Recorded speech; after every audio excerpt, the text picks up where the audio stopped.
পার ওই দিক দাম আমরা দাম ওই দেখছেন ওই যে পাহাড়টা নিজের রাস্তা না ওইটা যাওয়ার ওই যাবো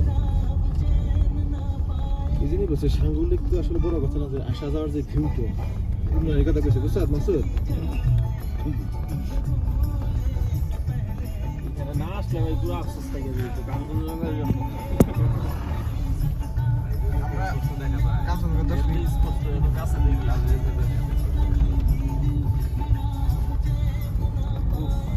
একটা দেখেন ভাই ম্যাক ম্যাপ ইয়েস ভাই এই যে মেঘনাথ মেঘ মেঘনাথ এই যে দিচ্ছি মানে ও মানে নিচ থেকে আকাশ দেখি তো এটা কি মেঘনাথ আফকারে কয় এখন এর প্রশ্ন আমার আপনি ওই যে সাদা সাদা আমরা এটা আপ জানি আর মেঘ হলো যেটা কালা বার হয়ে এইটা মেঘ জানি